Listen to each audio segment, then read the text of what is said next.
Yo, people, what's happening? What a day it has been. I have had such a busy day. I was on the club, we were filming the podcast when the breaking news came through that Erik ten Hag was sacked as Manchester United manager. Then I had to go down and do a show with the filthy fellas. Obviously, they weren't making it comfortable for me as a Manchester United fan. Luckily, we had Geordie there to kind of back the case with me. It's been a long day. Ten Hag has been sacked. And David Ornstein and Laurie Whitwell have dropped the bomb on who the next Manchester United manager is looking likely to be, with those talks already believed to be commenced and a compensation package already kind of outlined and all those kind of different things.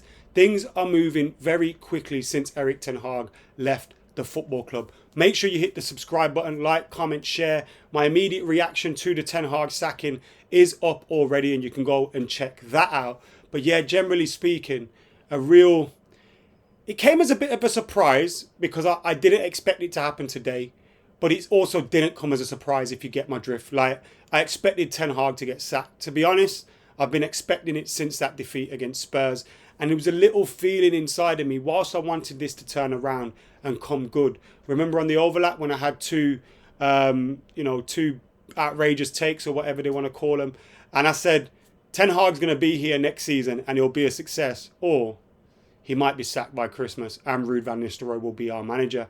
And it's looking like that Ruud van Nistelrooy is going to be the interim manager until we appoint a permanent manager, and he has been sacked before Christmas. I'm really disappointed to say that and hear that happen. It had to be done though. It had to be done. Back-to-back worst starts to a season. Back-to-back. He broke his own record, worst starts to a season. No victory in Europe for over a year. These stats are damning. As a Manchester United manager, you have to be doing better. And whilst many of us agreed he needed time, I think any manager that comes in needs time, and you like to see them given time to make a few mistakes and then eventually get it right. And they need the signings and all that. We gave him enough time. You know, this isn't one of those cases where you go, well, maybe a little bit of time will change this. I don't think a little bit of time was going to change that. And maybe you would have seen an upturn in results for a little bit, but eventually it feels like we'll be back to square one and back at this place, and that we've already wasted another season because you're looking at where we're sitting in the league at the moment. It's not looking pretty. Chelsea have improved. Liverpool have improved. You know, Arsenal are still going up that end of the table. City are going to be City. Aston Villa continue to be strong favourites for that top four spot. And you look at some of the other teams that are ahead of us. It shouldn't be the case, but it is. And we've brought in the players. Injuries have been spoken about, and I agreed last season. I was getting it in my neck because I was going, injuries aren't helping the manager. We need players back, this, that, and the other. But you can't blame injuries this season. You can't blame injuries for the style of play that we're seeing, for the amount of goals we're conceding, for the lack of goals that we're scoring. You can't blame injuries for that. And you can't say time will automatically mean that those issues are resolved. So it's unfortunate, but it had to be done. And Erik ten Hag has now been sacked. And seeing the image of him boarding his private jet and giving someone a hug as they waved him onto the plane, probably the last time they'll see each other, considering there was someone they worked with together at the airport, I think in Manchester. It was emotional, and I'm an emotional character. I get caught up too quickly. If Ruud van Nistelrooy wins 4 games in a row, I'm going to be saying give it Ruud till the end of the season. In fact, I'm going to be saying give Ruud a contract. But realistically, Manchester United have to be appointing the right man for the job. And you feel it would come way too early for Ruud van Nistelrooy. So, where do we end up next? That is looking like it's going to be Ruben Amorim. This report comes from David Ornstein, Adam Crafton, and of course Laurie Whitwell. Great journalists from The Athletic. And they've worked together on this one to bring us the news that Man United are working on a deal to appoint Ruben Amorim as head coach. And this appointment is huge for Ineos. Ineos have come in and now they have to make their own appointment. Obviously, Ten Hag was already here when they arrived in terms of taking control of the footballing operations. You've got the likes of Barada, Ashworth, Wilcox in place, obviously Brailsford, and of course Jim Ratcliffe as well. Those guys have to make the right decision now. I think the amount of time that we've had, and they've not been there for it, but the amount of time and chopping and changing managers, you can imagine patience will be wearing thin amongst Manchester United fans, and we want to see change, and the right change as well. Although, when we appointed Erik ten Hag, we all thought that was the right man. He was one of the most sought after managers in Europe. You know, we admired his team at Ajax, and we thought he was going to be the guy to bring that new wave of success to United.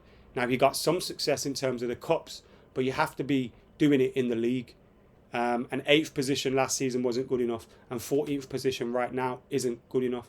Now, out of the options that are available, you're looking around, you're going Thomas Frank, Graham Potter, Gareth Southgate. You're like, none of them are moving me. And you're talking about Gareth Southgate. I'd rather have Michael Scott managing Manchester United than Gareth Southgate. Like, I really want him nowhere near the club. Then you go, Nagelsmann would be a nice choice. He's already tied up. He's in a job. Tuchel's just got the England job. You know, all the managers that you think are worth their weight or worth the money to bring him in aren't available. So the options you're looking at, that's why out of the options that are more likely, are more available, you know, more sought after, Ruben Amorim's probably the one that's near the top of that list. He's been linked with Manchester City's job recently, although, I mean, Erik ten Hag was linked as a replacement for Pep Guardiola. And the article goes on to say, Man United are working on a deal to appoint Ruben Amorim as their new head coach. Sources in Portugal, speaking anonymously as they're not authorised to discuss the matter, have told The Athletic the 39-year-old is open. 39, is that young? Is open to taking up the opportunity after Erik ten Hag was sacked earlier on Monday. United are ready to pay the 8.3 million release clause in his contract, with the two clubs in talks to finalise a deal that could see Ruud van Nistelrooy take interim charge before Amorim's arrival. Amorim has emerged as one of Europe's most sought-after young managers after a run of success with the Portuguese club, with United moving quickly after making him their number one target to be Ten Hag's replacement. He was linked with the job to replace Jurgen Klopp before they got Arne Slot. He was linked with and had an interview at West Ham as well, which he kind of apologised for and called a mistake and went back with his tail between his legs to Sporting Lisbon. But now it looks like the job that he will actually take that leap for. He won the Primeira Liga title in 2021 and again last season, while also winning the Portuguese League Cup on 2 occasions with Sporting and with his previous club, Braga, as well. He has also built a reputation, this is the article, as a coach known for fielding young players and improving individual player performance. A midfielder in his career, Amorim was a 3-time league champion with Benfica and won 14 caps for Portugal. Obviously, kind of chat that we don't need to get into, but you're looking at the fixtures that we've got coming up. 4 home games: Leicester, Chelsea, Leicester, and then I think we've got PAOK as well. I think it's 4 home games on the spin coming up. Obviously, you got that League Cup game and the Europa League game, and the 2 league games against Chelsea and Leicester as well around those. So it's a big opportunity for a guy to come in, maybe even the interim, just kind of get positivity going again, get results flowing again. We got 4 home games. You'd like to see an upturn in performance. You'd like to see players that maybe weren't performing for the last manager for whatever reason, stepping it up. Maybe the tactics were holding them back. Maybe they weren't happy with it. You know, human beings are human beings. And if you've got a manager you don't believe in, whilst we all like to say you should perform for the shirt and you should perform regardless, that's not the case. And if that was the case, then managers would be pointless and you just field 11 players and hope for the best. Managers have a big impact, whether that's in terms of giving people confidence, giving people belief, you know, even draining belief sometimes. And I think Erik ten Hag may be a real tactically sound, although some of the performances leave us to question that. He may be like a great coach, but is he the right person? Is he the right character? Does he have the, you know, the backbone and the personality to ride that wave and ride that storm at Manchester United? It hasn't looked like it has been the case. Now, Mark Carey has also did a bit of an analysis on why Amorim, and we'll just look at a few of it. He's been linked with a lot of jobs, obviously, and he's playing with Sporting Lisbon in the Primeira Liga, so you have to take that into consideration. But even accounting, this article says, for the quality and balance of the Premier League to the Primeira Liga, a side who boasted statistically one of the best attacks, chance creation, 95 out of 99, and the best defences, chance prevention, 97 out of 99, shows that their manager must be having a positive effect. Stylistically, Amorim likes a 3-4-3, or more specifically a 3-4-2-1, is built on high possession, flexible attacking approaches, and a strong defensive foundation. He also likes to bring young talent into the first team, which Erik ten Hag was excellent at You look at Alejandro Garnacho, Kobe Mainoo, just a couple of the names there. But we've got another manager that likes to bring in youth. And at Manchester United, that's very, very important. The article here finishes with title-winning credentials, tick. Fielding younger players, tick. Improving individual player performance, tick. There are many reasons why Amorim has been so highly sought after among Europe's elite. So that's what they are saying. What am I saying? How am I feeling about this appointment? Wow. I'll be honest with you. I'm just going to sit here, and no matter who the next manager is, whether it's Ruud van Nistelrooy, whether it is Michael Scott, or whether it is Ruben Amorim, apart from Gareth Southgate, I'm just going to get behind him and hope for the best. I've gone beyond that, kind of getting my hopes built up. This guy is the guy.